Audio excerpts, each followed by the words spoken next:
إلا الله لا إله إلا الله لا إله إلا الله لا إله إلا الله لا إله إلا الله لا إله إلا الله لا إله إلا الله لا إله إلا الله لا إله إلا الله.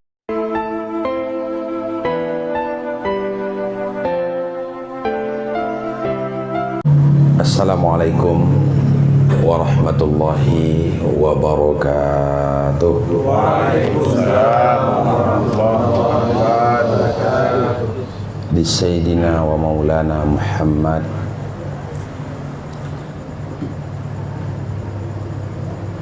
wa ila ruhi awliya Allah, khususan li mursyidina wa muallimina Al-Syeikh Al-Hajj Amran Wali Al-Khalidil Fatihah. Warahmatullah. A'udzu billahi minasy syaithanir rajim. Bismillahirrahmanirrahim. Alhamdulillahi rabbil alamin. Ar-Rahmanir Rahim. Maliki yaumiddin. Iyyaka na'budu wa iyyaka nasta'in. Ihdinas siratal mustaqim. Siratal ladzina an'amta 'alaihim ghairil maghdubi 'alaihim waladdallin.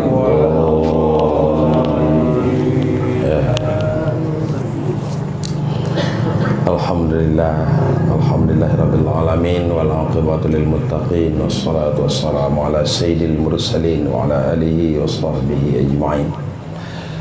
Ahibahul kiram, bersyukur kita kepada Allah atas rahmat, hidayah, taufik, maunah dari Allah Subhanahu wa taala kepada kita bersama. Salawat dan salam untuk Nabi kita Muhammad sallallahu alaihi wasallam. Topik kajian kita pada malam hari ini adalah tentang hati yang bercahaya. Hati di dalam bahasa Arab itu diartikan dengan qalbu atau qalbun. Jangan pakai kaf, tapi pakai qaf, qalbun. Kalau kalbun itu binatang yang haram untuk kita makan. Kalau qalbun itu hatinya hati. Qalbun atau hati itu dibagi menjadi dua. Ada namanya hati sanubari. Hati sanubari, hati yang seperti sanubari, artinya adalah jantung. Yang kedua disebut dengan hati nurani, yang kemudian itu disebut dengan hati manusia. Hati manusia itu adalah sumber kehidupan, sumber kebaikan. Sifatnya hati nurani, la yusammal qalbu bil qalbi illa linqilabih. Tidak bernama hati dengan hati kecuali karena dia selalu berpaling-paling, berputar-putar. Kadang hati suka, kadang hati benci, kadang hati bersih, kadang hati kotor. Nah, hati nurani itu berkaitan erat dengan hati sanubari. Di mana kira-kira posisinya hati nurani itu? Ya, di hati sanubari, di jantung. Jantung itu di mana? Dalam dada, di dada kita sebelah kiri. Makanya kalau kita berzikir, suruh zikir dalam hati. Maksudnya yang berzikir itu hati nurani kita. Yang dipandang itu adalah hati sanubari. Yang dipandang itu hati sanubari, karena di hati sanubari itu ada hati nurani. Hati nurani itu kemudian disebut juga dengan qalbu. Dalam hadis ada dikatakan, ala fil jasad mudghah. Ketahuilah di dalam hati, dalam tubuh manusia ada segumpal daging. Nah, kemudian lanjutan hadis itu, apabila baik daging itu, maksudnya yang bertempat di daging itu. Apa itu? Hati nurani. Ya, apabila baik daging, baik semuanya perbuatan manusia. Apabila rusak hati itu, rusak semuanya. Maka termasuk itu yang baik itu apa? Hati. Yang sakit itu apa? Hati. Yang jengkel itu apa? Hati. Yang senang itu apa? Hati. Yang nerima itu apa? Hati. Nah, ya hatinya udah nerima. Nerima dah hatinya. Oh, itu orang itu busuk hati. Orang itu baik hati. Jadi semuanya bersumber dari hati. Jadi mengkaji tentang hati itu sangat luas. Ya, tapi sekedar untuk kita ketahui saja, hati kita ada hati sanubari, ada hati nurani. Hati itu bila mana disebut dia hati itu yang baik, apabila hati itu, hati yang baik itu, atau disebut juga dengan qalbun salim, atau hati yang selamat. Selamat dari mana? Selamat dari pengaruh kehendak tubuh kasar. Kehendak mata melihat yang enak-enak, kehendak lidah makan yang enak-enak, kehendak hidung mencium yang harum-harum, kehendak daripada kulit memakai yang halus-halus. Baik pandangan mata, pendengaran telinga, penciuman hidung, rasa lidah, rasa kulit, itu tidak bisa membedakan yang baik dengan yang buruk. Maka dia hanya bisa membedakan yang enak dengan yang tidak enak. Oleh karena dia tidak bisa membedakan yang baik dengan yang buruk itu, maka yang bisa membedakan baik dengan buruk itu bukanlah indrawi kita, tetapi apa? Tetapi hati yang bersih. Hati itu bisa saja kotor kalau dipengaruhi oleh kehendak-kehendak jasmani atau sifat-sifat jasmani. Sifat jasmani itulah yang kemudian disebut dengan sifat wujud diri, atau sifat keakuan, atau sifat angkara murka.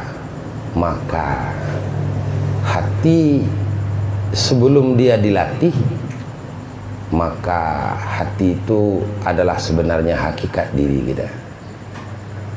Maka hati sebelum dilatih bersifat dengan ammarah. Hati dalam hal ini dimaknakan juga dengan an-nafs. Maka di dalam Al-Quran dikatakan innan nafsa la ammaratum bisu. Sesungguhnya nafsu manusia itu membawa kepada kejahatan.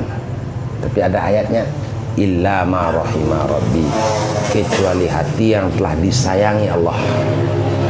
Hati yang disayangi Allah itu hati yang mana? Hati yang telah dilatih, hati yang telah diolah, hati yang telah dijalankan, hati yang selalu dibersihkan tiap hari. Dengan apa membersihkannya? Dengan mengingat dosa-dosa, dengan menyesali dosa-dosa, dengan membersihkan kalbu, taubat namanya. Kemudian hati itu menerima Tuhan dan bersyahadah lagi dengan Allah. Inabah namanya. Istiqamah, kita terus dalam dekat dengan Allah. Maka itu namanya istiqamah. Itu yang selalu kita doa. Yang kita doa, ya Allah, ya Tuhan kami, memohon kami kepada Engkau, Engkau berikanlah kepada kami taubat, Engkau berikanlah kepada kami inabah, Engkau berikan kepada kami istiqamah. Agar apa? Agar hati itu selalu tenang.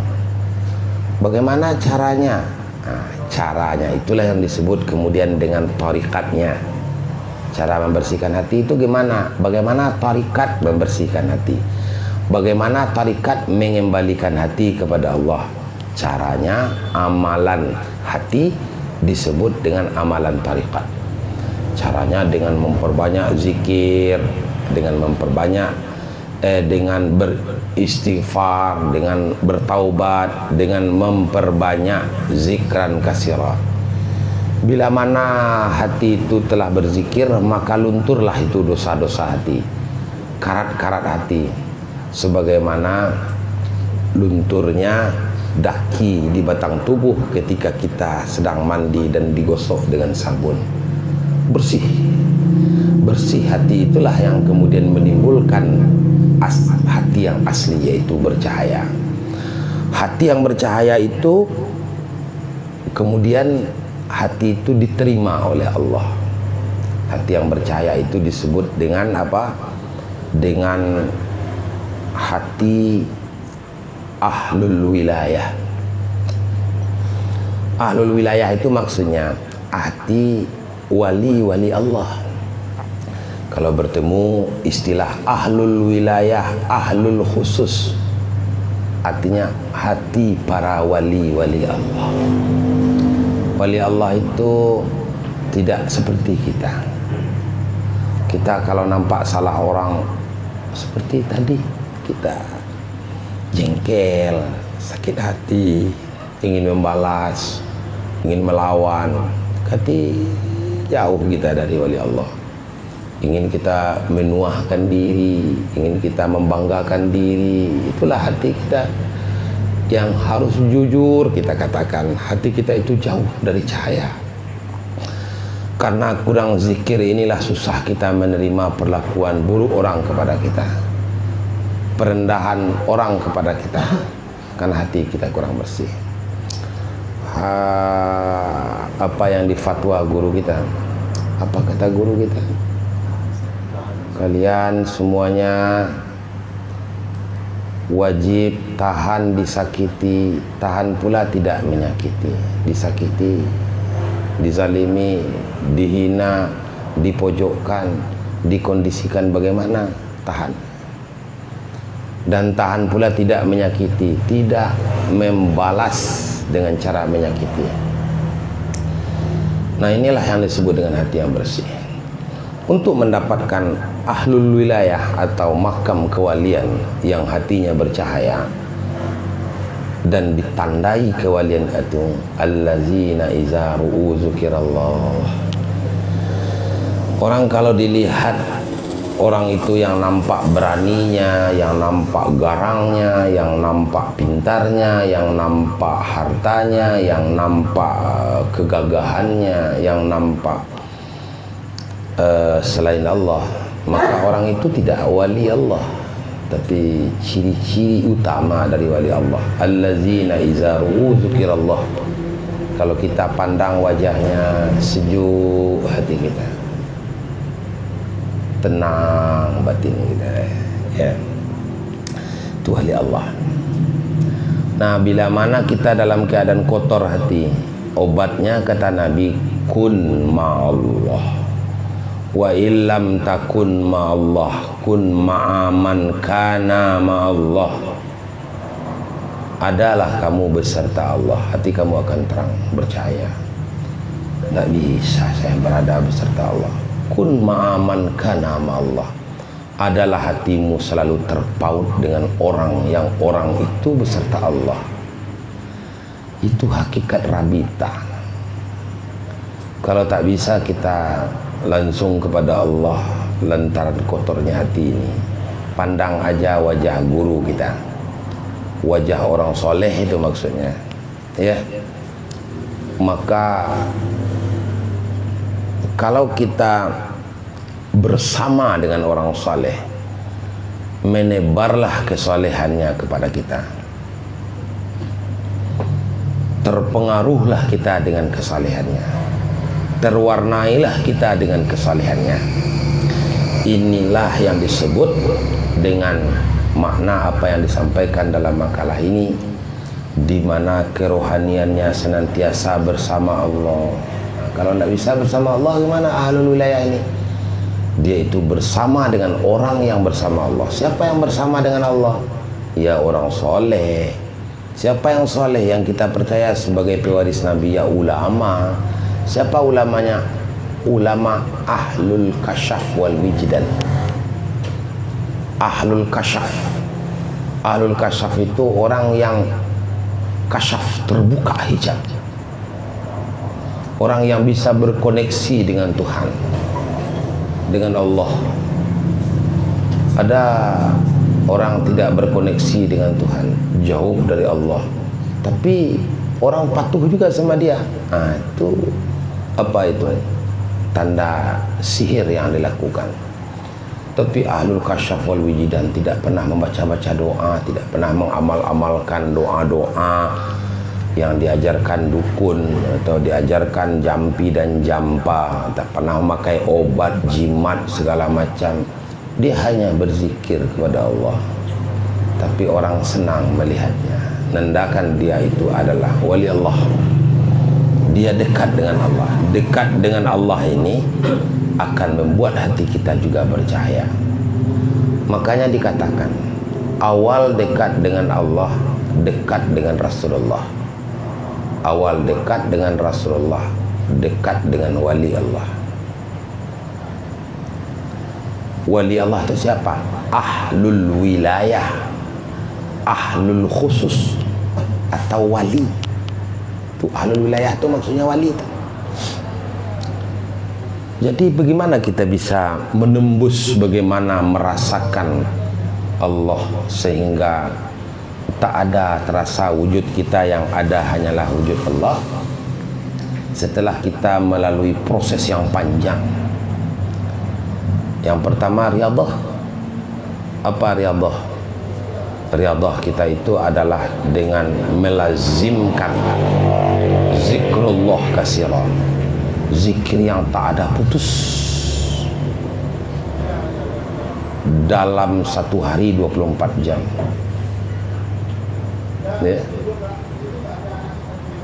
Dalam 1 jam 60 menit, 1 saat pun tak pernah putus ingat dengan Allah. Tak ada tenggang di hatinya itu untuk lupa dengan Allah. Orang yang berzikir banyak itu begitu.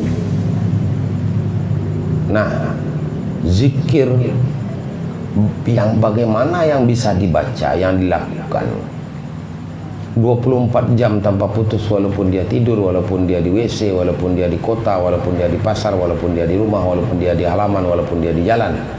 Itulah zikir khafi, zikir qalbi, zikir hati. Karena keterbatasan menyebut zikir lisan itu ada. Kita tak boleh membaca kalimah zikir di dalam WC. Al-Quran itu kan zikrul a'zam, zikir yang paling besar. Tapi megang Quran tak berwudu tak boleh. Megang Quran orang junub tak boleh pegang, tak boleh baca. Orang tak berwudu, berhadas kecil, tak boleh sentuh, boleh baca. Boleh sentuh, boleh baca apabila dia suci dari hadas kecil, suci dari hadas besar. Gitu. Ada keterbatasan. Ada pula waktu membacanya. Kapan waktu membaca Quran itu? Ana al-laili wa atrafan nahar. Dibaca Quran itu pagi dan petang, akan tenang hatimu. Amal syariat namanya. Wajib dikerjakan, wajib. Perlu dikerjakan, perlu. Apalagi zikir yang dibaca dengan lidah, membaca la ilaha illallah. Sesudah salat dibaca subhanallah, subhanallah, alhamdulillah, alhamdulillah, Allahu akbar, Allahu akbar. Dibaca lagi kaki kesandung, astagfirullah. Mau makan dibaca bismillahirrahmanirrahim. Selesai makan baca alhamdulillahirabbil alamin. Mau tidur dibaca bismikallahumma ahya wa amut. Itu zikir semua. Tapi zikir yang dibaca dengan lidah itu mempunyai keterbatasan dan waktu dan syarat-syarat yang banyak. Itu dikerjakan bila mana memenuhi syaratnya. Itulah amalan yang nampak oleh orang.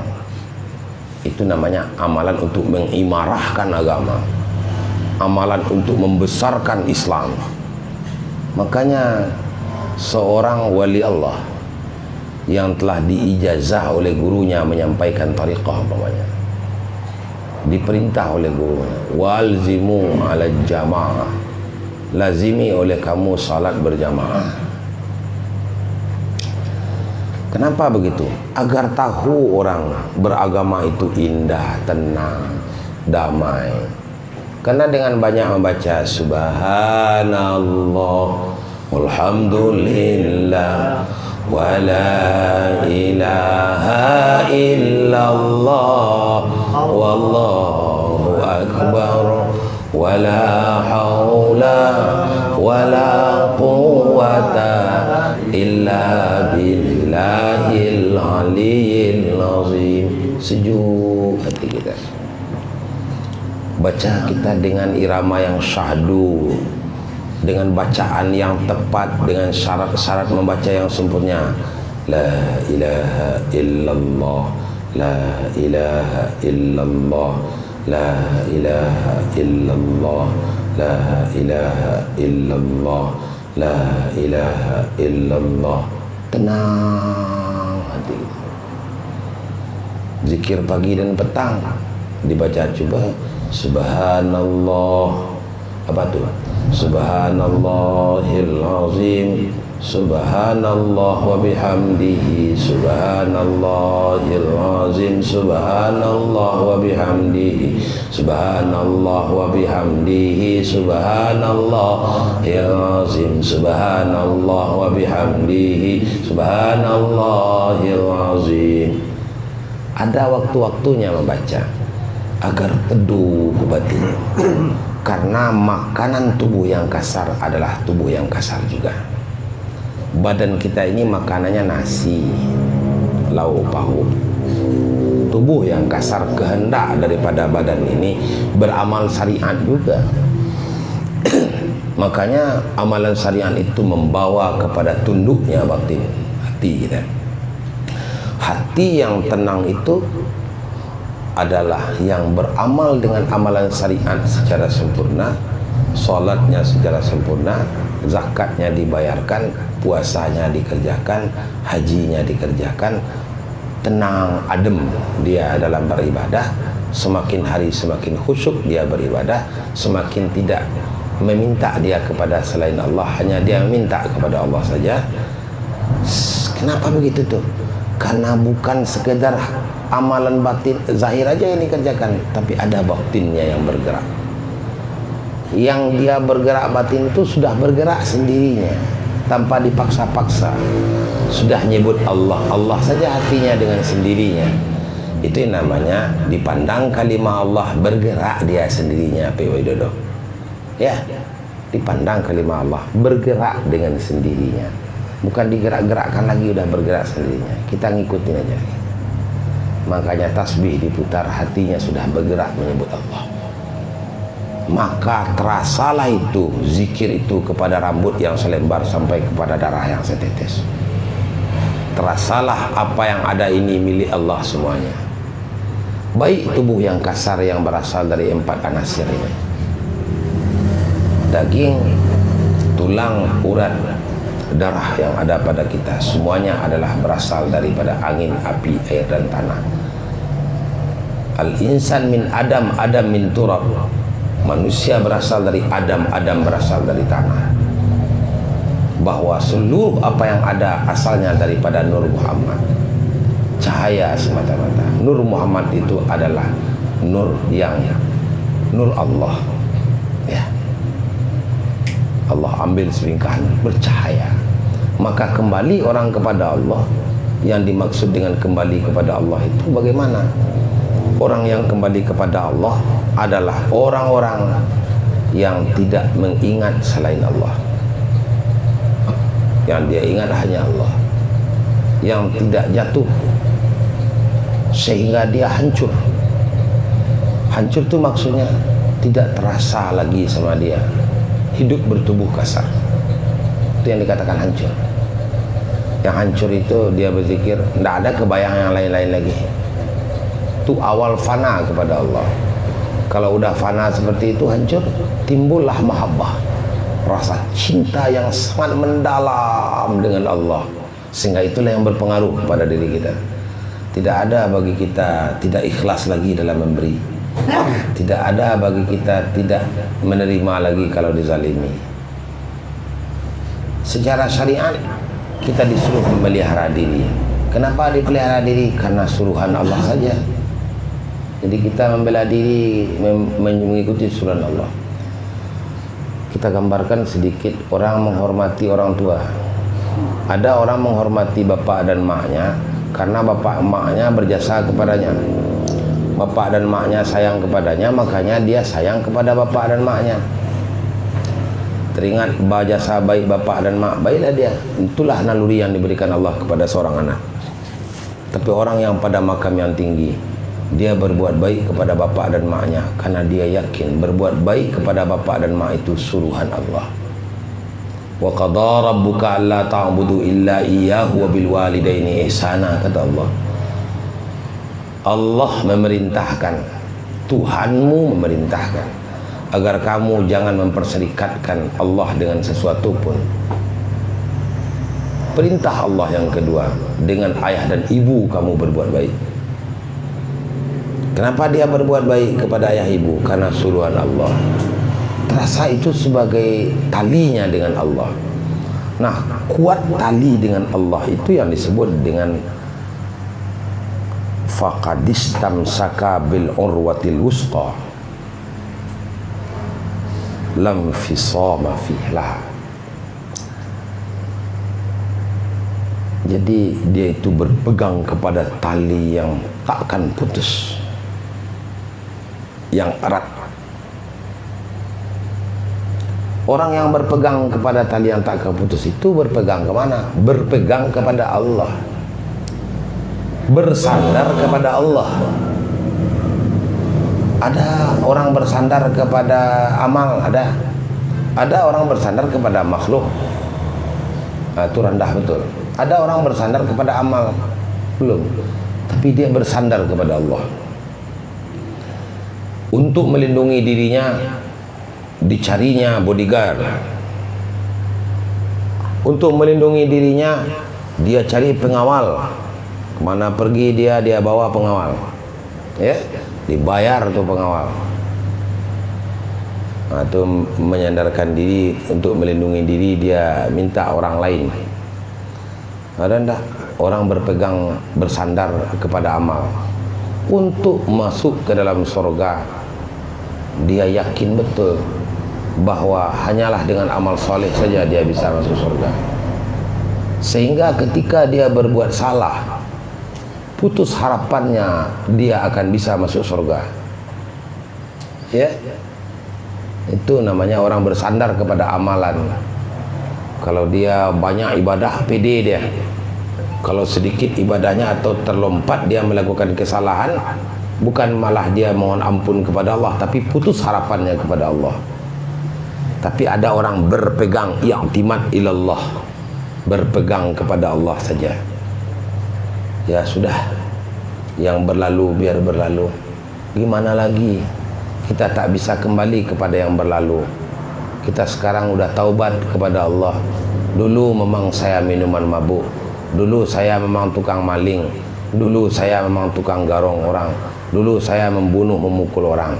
Sekarang kan tidak lagi. Allah itu maha pengampun, maha penyayang. Sandarkan, serahkan kepada Allah saja. Maka dia pede, percaya diri bahwa dia dalam bimbingan Allah karena persandarannya kepada Allah. Nah, ini orang yang terang hatinya. Siapa yang bersandar kepada selain Allah, maka dia akan kecewa dalam beramal. Ada orang minta, "Buya, saya banyak hutang." Ya, terus gimana? Ada enggak ibadat yang bisa membuat saya terbebas dari hutang? Ada enggak ibadat yang bisa membuat saya dihormati orang? Ada enggak ibadah, bacaan apa yang harus dibaca agar saya ini ditakuti orang, agar saya ini dimuliakan orang, dan macam-macam? Oh, ada. Ini amalnya. Nabi nyuruh, ditunjukkan oleh guru. Siapa baca Ya Ghaniyu ya Hamid, ya Mubdi'u ya Mu'id, ya Rahimu ya Wadud. Aghnina bihalalika an haramika, bita'atika an ma'siyatika, wa bifadlika amman siwak. Bila mana itu doa dibaca 7 kali selesai salat Jumat, Allah akan bayarkan seluruh hutang kita.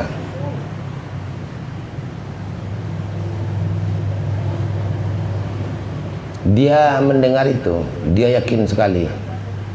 Dicobalah baca ayat sampai 7 kali. Udah seminggu hutangnya nggak kebayar juga. Datang dia lagi sama Ustaz. Ustaz, Buya, Syekh, Tengku, ini gimana nih? Saya sudah baca seminggu, tapi masih banyak hutang saya, katanya. Apa sebab? Sebabnya bukan kenapa-kenapa, karena dia berpegang kepada amal itu. Tidak berpegang dia kepada siapa yang memberikan amal. Bacalah amal itu berpegang kepada Allah, bahwa yang akan membayarkan hutang kita adalah Allah. Nih yang sedikit ini yang kaji. Salat duha lah, karena dengan salat duha Allah mudahkan rezeki. Tapi jangan berpegang kepada salat duha, berpeganglah kepada Allah yang menyuruh kita melakukan salat duha. Faham itu maksudnya? Ya. Kalau begitu cara beramal, akhirnya orang bersandar kepada amal aja. Siapa yang baca Bismillahirrahmanirrahim sebanyak 21 kali menjelang tidur, maka Allah akan amankan rumahnya dari maling. Ya, buka itu dalam kitab Tuhfatul Muwahhidin. Ya, udah coba baca Bismillahirrahmanirrahim, Bismillahirrahmanirrahim. Baca, malam itu rumahnya dimaling. Marah-marah dia sama Buya, apa amalan Buya suruh? Kenapa ya? Saya udah baca Bismillahirrahmanirrahim 21 kali, kadang-kadang 2 kali 21 kali saya baca, sampai tertidur itu aja saya baca. Rumah saya tetap dimaling orang juga. Percaya saya kepada CCTV lagi daripada kepada doa Buya. Gitu. Bisa dicari malingnya. Dia lupa, dia bersandar kepada amal itu, yang timatnya bukan kepada Allah, tapi bacalah bismillah, berpeganglah kepada Allah. Ini ibadahnya, ini amalnya. Kita berpegang kepada Allah, bahwa yang akan menyampaikan doa kita Allah. Kaifa ta'budunallah wa antum la ta'rifuna. Bagaimana pula kamu itu menyembah Allah sementara kamu tak bermakrifat dengan Allah, tak tahu dengan Allah? Bagaimana kamu akan tahu dengan Allah kalau kamu tidak sering menyebutnya? Kata Allah dalam Al-Quran, jika kamu memang cinta kepadaku, maka sebutlah namaku, kata Allah. Yang kita disuruh kan menyebut nama Tuhan. Siapa nama Tuhan kita? Allah. Sebut aja lah, Allah, Allah, Allah, Allah, Allah, Allah, Allah, Allah, Allah. Sudah disebut ke mana? Tunggu aja fauda. Tuhan jangan dipaksa. Bagi datang pula orang kepada saya aliran sesat di Batam ini dengan mata yang merah, datang dia sama saya, Buya, saya sudah menemui beberapa orang ulama, beberapa orang mursyid, beberapa orang abuya-buya, kiai, tengku, udah banyak yang saya temui. Saya minta kepadanya supaya saya diperkenalkan dengan Allah, diperlihatkan saya kepada Allah. Satu pun tak ada yang bisa.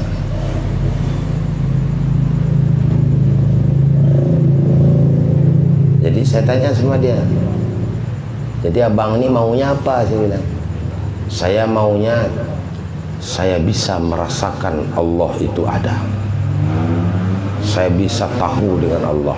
Siapa yang bisa nunjukkan sama saya? Udah pergi saya kepada banyak guru, mursyid segala macam, tak satu pun.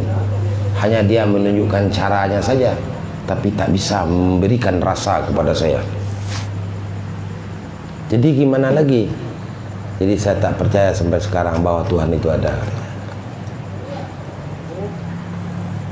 Itu katanya. Ini berbahaya, Pak. Apa bahayanya? Kalau kalimat-kalimat itu seperti itu diteruskan, maka dia tidak faham. Yang pertama, bahwa Allah itu adalah laisa kamitslihi syai'. Allah itu tak serupa dengan apapun. Kalau dapat dirupakan berarti bukan Allah. Maka yang kita kerjakan itu menyebut-nyebut Allah saja, serta meyakini serta ingat kita akan maknanya. Ingat maknanya itu apa? Maknanya, makna Allah itu, pengertian siapa Allah itu adalah zat yang pasti ada, yang tak serupa dengan apapun, mendengar apa yang kita baca, melihat apa yang kita kerjakan, mengetahui apa yang ada di hati kita. Ingatan kita kepada zat yang wajib wujud, hati kita bergerak sendirinya menyebut Allah. Nama itu yang kita sebut. Nah, makanya kalbu itu tempat ma'rifat asma. Ma'rifat asma, tempat hati kita mengenal nama. Namanya siapa? Apakah di sana letak ma'rifat Allah? Jauh ke atas lagi. Makanya kaji tak cukup dengan zikir kalbu saja. Naikkan lagi. Zikir ruh, naikkan lagi. Zikir sir. Ya. Makanya kita disuruh selalu beramal dan menambah ilmu bagaimana kita agar dekat dengan Allah.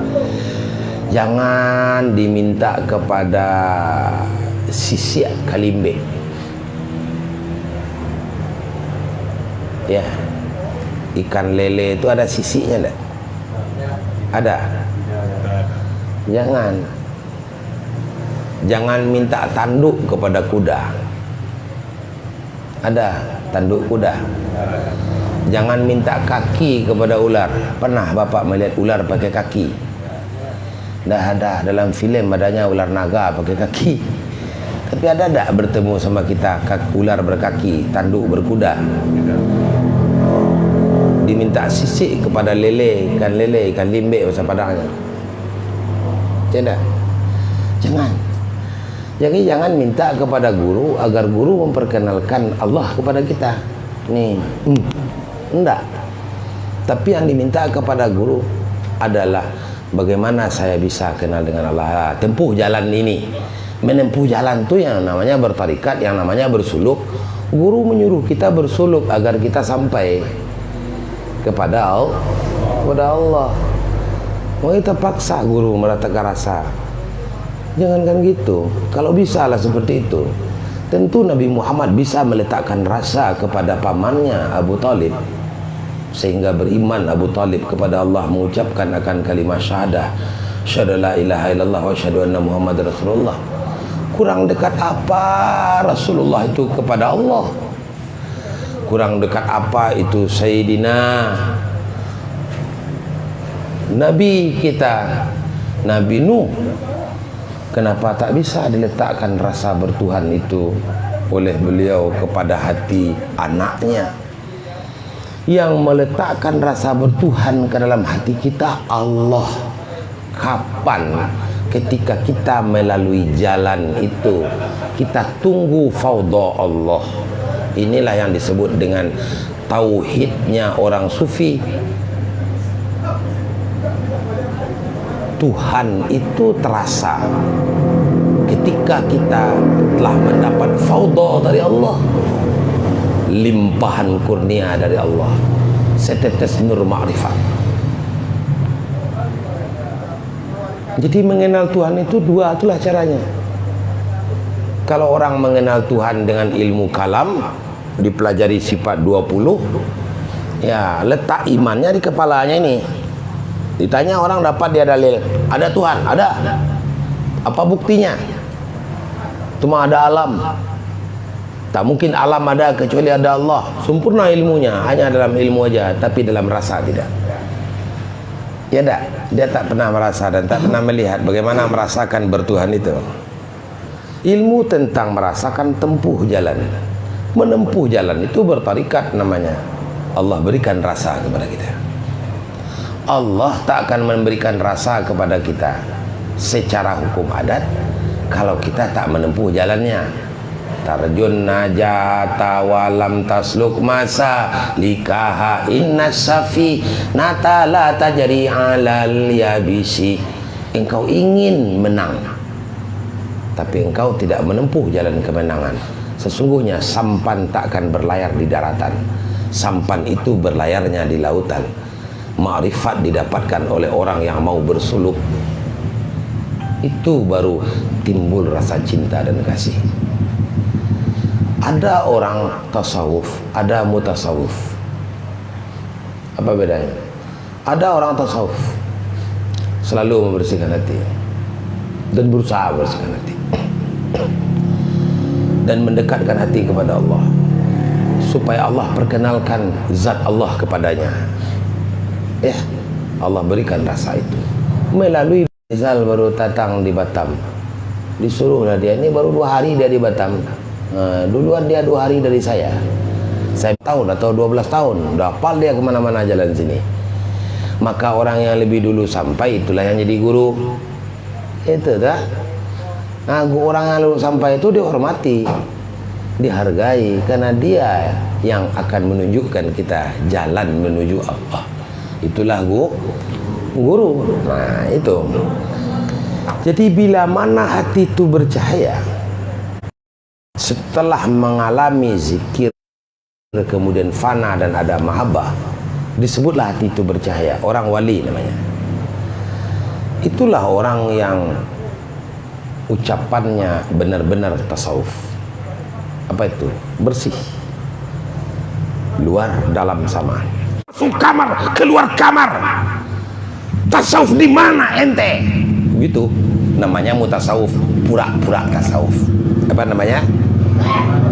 Kita itu. Ya enggak? Kita baru pura-pura tasawuf. Apa guna tasawuf? Katanya tahan disakiti, tahan tidak menyakiti. Oh, kalau kita dipukul, oh gini kan dikit, kata Buya Busra. Ya pula katanya. Ya tidak? Ya tidak? Nah, itu. Jadi kita ini tak tahan disakiti, tak tahan menyakiti. Cuman kita membaca-baca pantun itu aja terus. Kita bikin di baliho. Ya. Baliho Buya kita. Oh, ini jamaah MPTT sesuai fatwa guru kita, tahan tidak disakiti, tahan tidak menyakiti. Dibikin lagi foto contoh oleh Buya kita. Ada ulama yang menohok-nohok beliau, yang menuduh-nuduh beliau sesat. Beliau sakit, beliau datang menjenguknya. Ya enggak? Betul tidak? Begitu kesantunan hati guru kita. Tapi kita bilangkan bahwa kita tahan tidak disakiti. Hanya segitu udah meradang hilir mudik. Tahan disakiti apaan?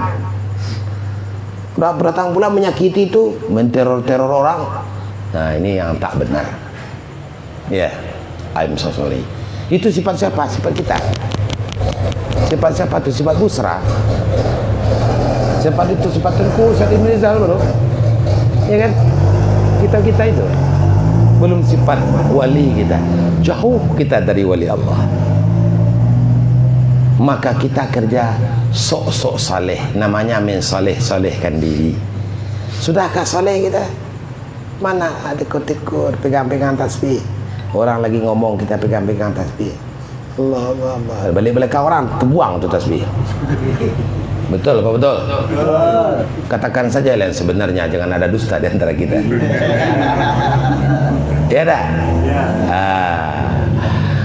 Apa lah tu kalau lagi zikir ratib 1000, la ilaha illallah, la ilaha illallah, rasakan runtuh gunung Merapi dan gunung Singgalang. Ya dah? Rasakan sunyi tepian Rang Piaman, itu bahasa orang Padang. Sudah seperti kabar la ilaha illallah, la ilaha illallah. Selesai itu datang anaknya, anak Buya Busra. Buya minta duit agak 10.000. Duit juga kata kau. Mencetak duit aku kata kau ni. Nah, La ilaha illallahnya itu batal itu. Iya enggak? Datang pula istrinya, kurang ajar kau, par ditampar istrinya. Itu namanya enggak ada tauhid tasawuf, bohong. Apa itu namanya? Bohong itu. Tak ada. Terjadi sama siapa? Sama Buya Busra. Jadi tak diakui nih orang tasawuf. Baru mutasawif, pura-pura tasawuf, sok-sokan. Apa namanya? Oh, duduk seperti pakai peci. Buya Busra pakai peci hitam. Oh, pakai serban hijau. Kayak sudah seperti ulama NU pula saya. Pakai tasbih. Allah. Tekur sudah seperti tekur, tapi tekurnya tekur pangua. Tahu enggak? Kukuran kelapa. Nekur aja dia gini kan? Ya enggak? Nekurnya. Tapi entah apa yang ditekurkannya, nekur orang, nekur dia. Di luar dikatakan, kenapa itu? Kita tak menempuh jalan-jalan kesucian hati. Oleh karena itu, hati yang bercahaya itu hati yang tahan untuk tidak disakiti, tahan untuk tidak menyakiti, tahan disakiti dan tahan untuk tidak menyakiti. Kalau memang kita orang tasawuf, kalau tidak, tanggalkan pangkat kita dari tasawuf. Ya, saya ini orang tauhid tasawuf nih. Tauhid tasawuf apaan? Sakiti orang meradang. Ya Pak Widodo, understand? Jangan marah-marah lagi sama Buya Busra ya.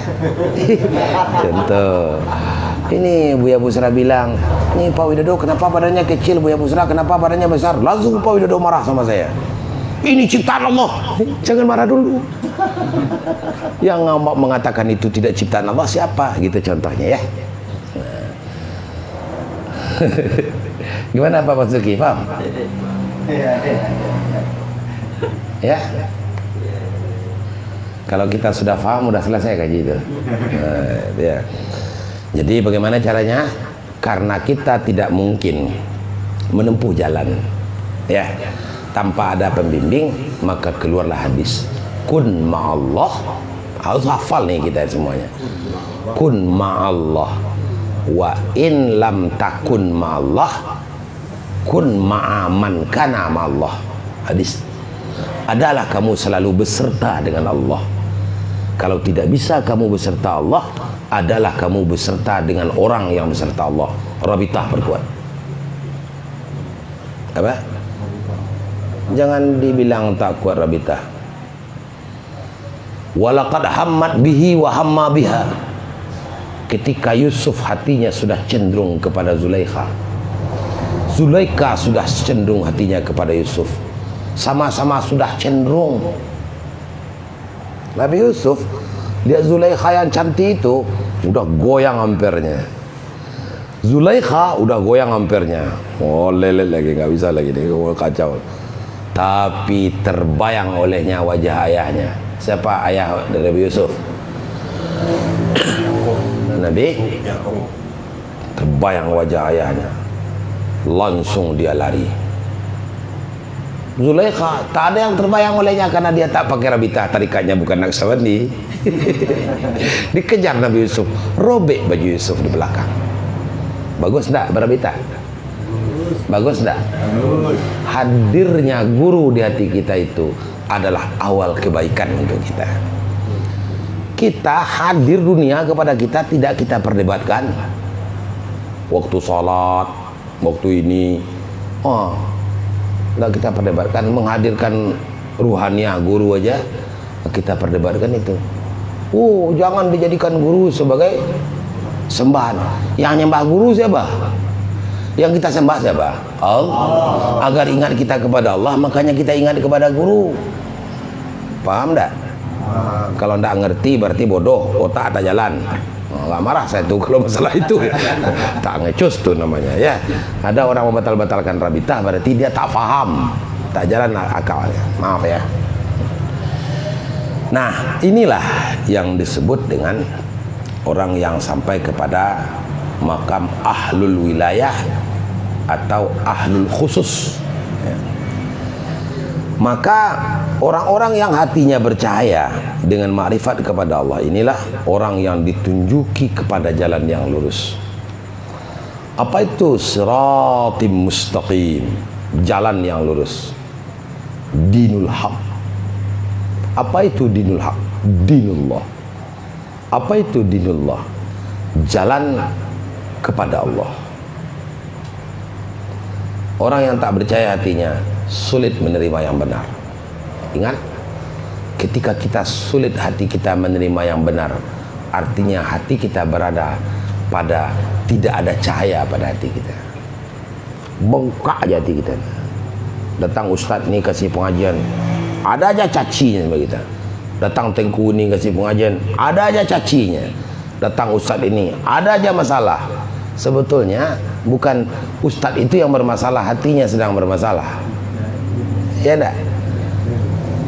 Hatinya bermasalah. Oh, apa itu ngaji dengan Buya Busra tu?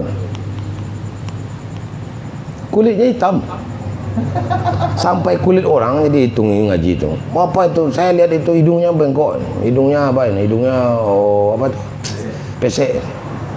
Saya bukan orang Perancis, orang Perancis. Mancung lah hidung saya. Ya kan? Allah itu awwala marrah sudah setting manusia. Orang Indonesia ini akan berhidung pesek, kulitnya tidak terlalu hitam, tidak terlalu putih. Pokoknya biasa-biasa aja lah. Ya, kita kan tak ada yang terlalu hitam. Hitam seperti ekor periuk ada tak? Seperti peci ini ada hitam orang? Tak ada. Maka Allah berikan pula kepada kita nikmat. Apa itu? Nikmat. Allah berikan pula ke orang perempuan yang seperti itu pula. Tapi orang Ethiopia Allah ciptakan badannya tinggi besar, kulitnya hitam. Kita pegang tu kayak akan melekat aja kulitnya dengan kita. Ya tak?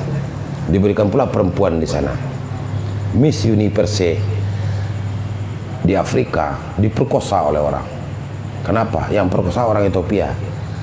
Kita itu melihat orang Ethiopia itu tidak ada pengen kita. Ada yang suka tuh? Ada?